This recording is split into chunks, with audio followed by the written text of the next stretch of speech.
We've all heard the stories of World War II's major battles and turning points, but there's a darker side to this conflict that often gets buried beneath the heroic narratives and strategic discussions. What happens when the rules of war are completely abandoned? What occurs when soldiers, commanders, and entire regimes decide that human decency no longer applies? The answer is a series of systematic horrors that shocked even a world already familiar with the brutality of global warfare. Today, we're going to examine 10 of the most horrific war crimes committed during World War II. These aren't just statistics or distant historical events. These are deliberate acts that violated every principle of human dignity and international law. Some were carried out by individual soldiers in moments of madness. Others were orchestrated by high command as part of calculated strategies of terror. All of them represent humanity at its absolute worst. War crime number 1 takes us to the Eastern Front, where the concept of civilized warfare completely collapsed. The Commissar Order, issued by German High Command in 1941, instructed Wehrmacht forces to execute Soviet political officers immediately upon capture. This wasn't combat. This wasn't self-defense. This was systematic murder of prisoners who had already surrendered. The order explicitly stated that these prisoners were not to be treated according to international law. Instead, they were to be shot on sight. Thousands of Soviet commissars died this way, often within hours of being captured. German officers who refused to carry out these executions faced court-martial, creating a system where murder became a military duty. The second war crime brings us to occupied Poland, where the deliberate targeting of civilians reached unprecedented levels. The AB Action, launched in 1940, aimed to eliminate Poland's intellectual and cultural leadership. Teachers, priests, professors, writers, and community leaders were rounded up and executed in masses. The goal wasn't military victory, but cultural genocide. German forces wanted to reduce the Polish population to a slave labor force incapable of resistance or independent thought. Over 6,000 Polish intellectuals were murdered in the first phase alone. Libraries were burned, universities closed, and an entire generation of Polish leadership was systematically eliminated. War crime number 3 occurred in the Pacific Theater, where Japanese forces implemented a policy of deliberate starvation against civilian populations. The 3 alls policy, meaning kill all, burn all, loot all, was applied across occupied China with devastating results. Entire villages were destroyed not for military purposes, but to terrorize the population into submission. Crops were burned, wells poisoned, and livestock slaughtered to ensure that no resources remained for either resistance fighters or innocent civilians. Conservative estimates suggest that over 2.5 million Chinese civilians died from starvation and disease as a direct result of these policies. The fourth war crime takes us to the Siege of Leningrad, where deliberate starvation was used as a weapon of war. German forces surrounded the city not just to capture it, but to starve its entire population to death. Hitler's directive was clear. The city was to be razed and its inhabitants eliminated through hunger and disease. For nearly 900 days, over 1 million civilians died from starvation, cold, and related diseases. German artillery specifically targeted food distribution centers, hospitals, and civilian shelters. This wasn't collateral damage from military operations. It was a calculated attempt to commit genocide through engineered famine. War crime number 5 brings us to the systematic murder of Soviet prisoners of war. Over 3 million Soviet soldiers died in German custody, not from combat wounds, but from deliberate neglect, starvation, and execution. German policies classified Soviet soldiers as subhuman, unworthy of protection under international law. Prisoners were forced into overcrowded camps without adequate food, shelter, or medical care. Many were used for medical experiments or shot while attempting to find food scraps. The mortality rate in some camps exceeded 90%. This wasn't the result of wartime shortages or logistical problems. It was a conscious decision to eliminate captured Soviet forces through systematic murder. The sixth war crime occurred in occupied Yugoslavia, where entire villages were destroyed in retaliation for partisan activities. The Kragujevac massacre in 1941 saw German forces execute over 2,700 civilians, including 300 school children, in response to partisan attacks that had killed 10 German soldiers and wounded 26 others. The ratio was deliberately disproportionate, designed to terrorize the population into abandoning all resistance.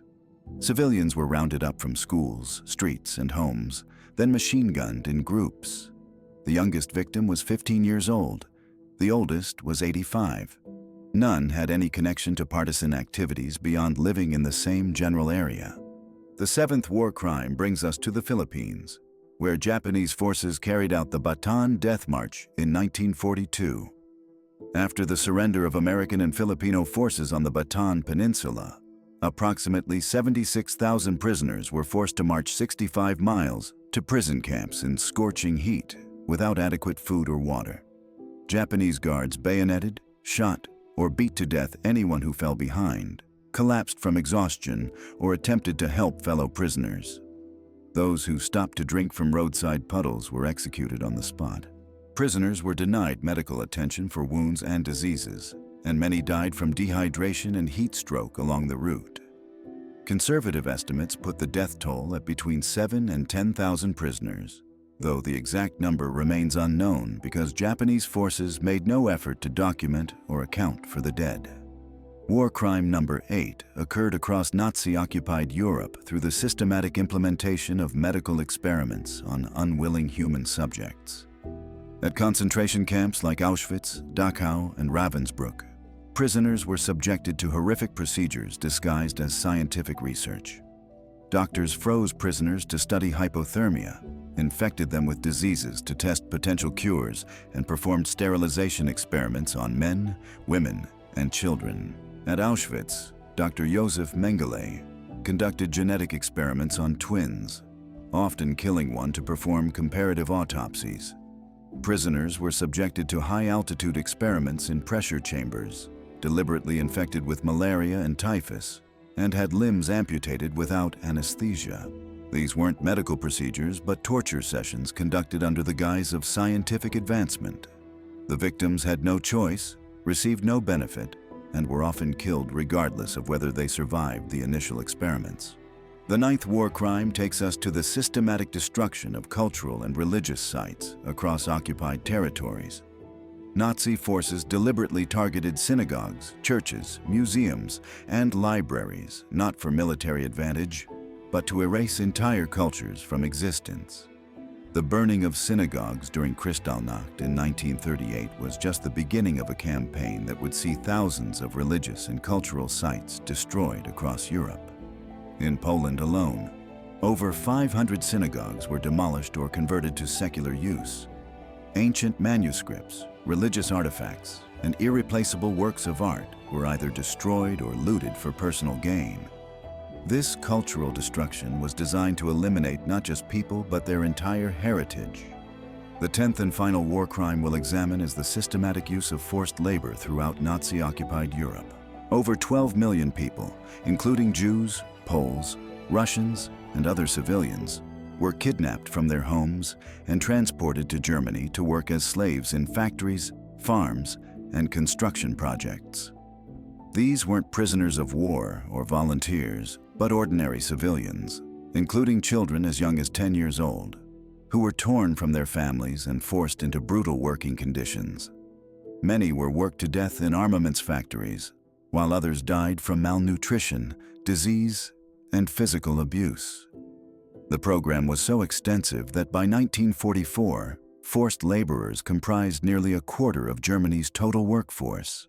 Companies like BMW, Volkswagen, and Siemens built their wartime production around slave labor, knowing full well that workers were dying from exhaustion and starvation in their facilities.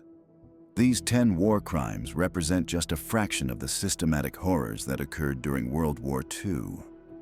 Each one violated fundamental principles of human dignity that had been recognized by civilized nations for centuries. But more importantly, each one was preventable. These weren't spontaneous acts of violence committed in the heat of battle. They were calculated decisions made by individuals who chose cruelty over compassion, hatred over humanity. The scale and systematic nature of these crimes forced the international community to completely rethink how we define and prosecute violations of human rights during wartime. Understanding these crimes isn't about dwelling on past horrors or assigning blame to entire nations. It's about recognizing the warning signs when civilized society begins to break down. It's about understanding how quickly normal people can become complicit in unspeakable acts when they stop seeing others as human beings deserving of dignity and respect. The victims of these crimes can never be brought back, but their stories serve as permanent reminders of what happens when we abandon our moral foundations. We remember them not just as statistics, but as individuals who deserved better from the world they lived in. Their legacy demands that we remain vigilant, that we speak out against injustice, and that we never allow such systematic cruelty to happen again.